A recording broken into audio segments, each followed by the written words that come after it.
Hi!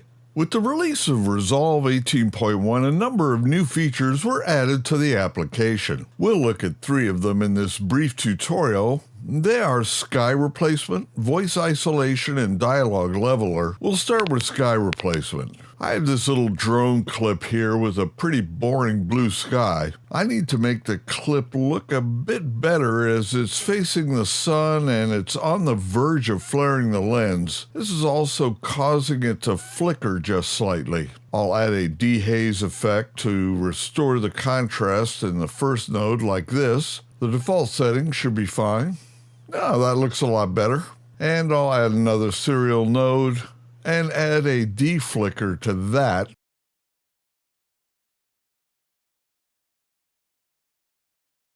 Again, the default should be good for this. Okay, that looks good. Let's add a new node and select the sky using Magic Mask. I'll set better mode for it so we get a decent mask. We make sure we have the qualifier tool selected in the viewer. I'll draw a selection starting at the top center where the sun is just out of the frame and the sky has a light blue tone to it. We'll come around the edge here and follow the horizon like this. And on the right side here, I'll bring the stroke into the center of the sky area where the blue is most saturated. Turning on the mask reveal, that looks like a usable mask. Now I'm going to track the mask, so let me do that. And now let's add the new sky replacement effect. From the effects panel, we can add the sky replacement as an effect node by dragging it into the node graph like this. But I'm going to use it as an effect on the node that we just created the mask inside of like this. As you can see here, the UI has a lot of options, and we'll look at some of them after I add the sky effect into the shot, otherwise they actually won't do anything. We'll use the artificial sky option down here. We don't see any skies, we need to increase the opacity of it like so. Now we have a nice blue sky to work with. Under opacity, we have sky and horizon color options. I'll leave those at their defaults. Below that, we have horizon height, softness, and angle. You can adjust these to better match the horizon in your clip as needed.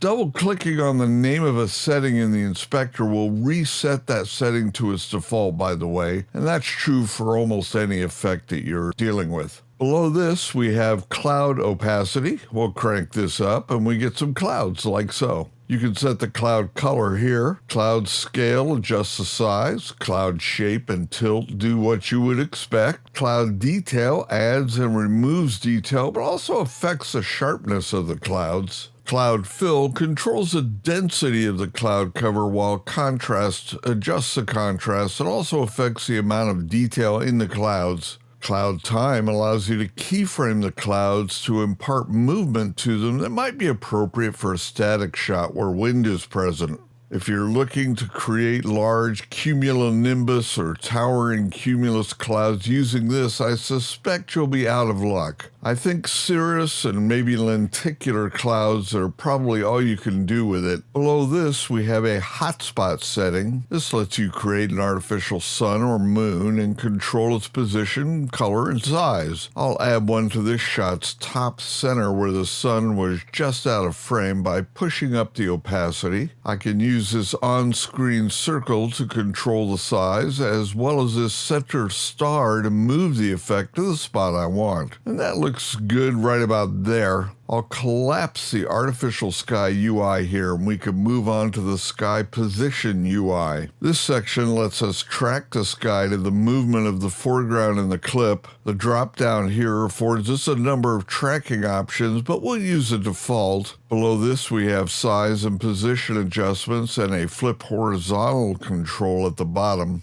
Let's let it track the shot like so. Now we can see there's a spot where the artificial sky no longer covers the sky properly. One click on the auto size for motion, and that issue is resolved. Now, there are a lot of options to play with in this control. It's pretty sophisticated, and we don't have to create an artificial sky. We can bring in our own still or footage for replacement and use that with this tool as well. I'll leave that for another video, as we still need to cover the 2 dialogue features that were added, and I don't want this video to be too long. If you want a nice deep dive on Sky Replacement tool, let me know in the comments and I'll create a more in-depth look at the tool. Since we have this clip here, I'll test the new Dialog Leveler tool and put the audio on this clip. That way at least we have something to look at while I demonstrate the effect. With the inspector open over here, I can enable the new tool right here in the audio tools section like this. We have mode. This allows us to select from a default optimization, and that should work for most sources according to Blackmagic. A wider dynamic range setting, a setting to lift quieter elements more, and a setting for whispers. Below this we have reduce loud, lift soft, and remove background noise options. And finally, an output gain setting that lets us set the overall output level of this effect. I'll be honest, the test that we're going to do here is, I think, something that this effect should be able to deal with, but it's clearly early in its evolution and basically worthless for my test here. I'll play back this clip so you can hear what it sounds like. I am speaking directly into the center of the microphone and facing it. Now I am 90 degrees off center of the microphone and not facing it. Okay, let's turn on the effect with the defaults turned on, and I'll just turn off the background noise reduction since I don't need it. Of the microphone and facing it. Now I am 90 degrees off center of the microphone and not facing it. As you can hear, it cuts off the start of the audio. I've run multiple tests with other dialogue elements, and this occurs consistently. Not good. Additionally, you can hear the level of my voice in the first section wavering slightly in volume, speaking directly into the center of the microphone and facing it. Now I am 90 degrees off center of the microphone and not facing it. The average output level of me facing the mic is about -5 dB, and the softer portion is about -10, so it did not really do a good job of leveling the audio. Trying all other settings, the only difference I can get in terms of an improved result is the elimination of the slight wavering in the louder portion of the clip. No matter what I do, it clips off the start of the audio. For my money, this effect is not ready for prime time quite yet. If Blackmagic updates it and fixes these issues, I'll revisit it and keep you informed. Okay, let's move on to the last effect we will have a look at in this video. I took the Osmo camera outside by a busy intersection to record myself talking and traffic going by. Let's listen to the clip here. Alright, I thought we would come outside here and get over to this intersection here where we've got a ton of noise. And this noise is all being generated by traffic, of course.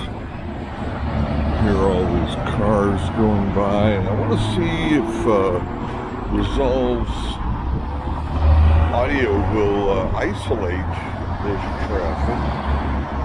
Hopefully be able to keep my voice nice and clear without being able to hear all of these cars going by me here.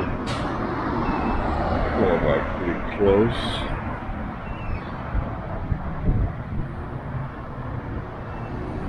Alright, that should be about enough. Okay, pretty noisy background sounds. Let's select the audio track, and again, in the inspector we have the audio controls and the voice isolator control. It has one setting in it that sets the intensity of the effect, and it defaults to 100%, so we'll take that setting and see what we get. Get over to this intersection here where we've got a ton of noise.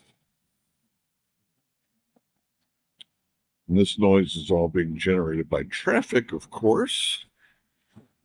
Here are all these cars going by, and let's see if Resolve's audio will isolate this traffic. Hopefully, be able to keep my voice nice and clear without being able to hear all of these cars going by me here. Playing back the clip, this effect does an amazing job of eliminating the street noise. It's just a little bit of artifacting at 100%, but you can dial that back to your taste. Let's try the same thing with a helicopter sound in the background. Okay, this has a helicopter in the background now, so I'm going to see if I can isolate the dialogue away from that horrible helicopter sound. Okay, this has a helicopter in the background now, so I'm going to see if I can isolate the dialogue away from that horrible helicopter sound.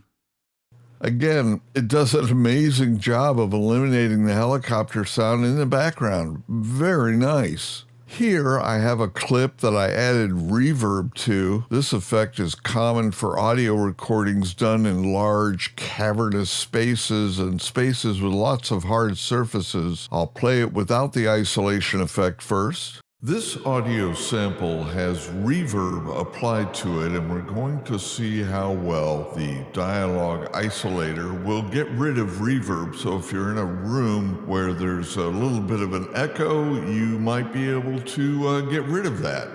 Okay, now we'll add the isolation effect applied to it, and we're going to see how well the dialogue isolator will get rid of reverb. So if you're in a room where there's a little bit of an echo, you might be able to get rid of that. Wow. That's very impressive. I've had audio delivered to me before where the reverb on it was just making the clip unusable to the point where the only fix is to apply the reshoot it filter. This effect in Resolve is very, very impressive. Okay, that's it for this. I hope you got something out of this video, and thank you so much for stopping by to watch it. If you liked it, please click like, because that helps other folks find it. And until the next video, take care.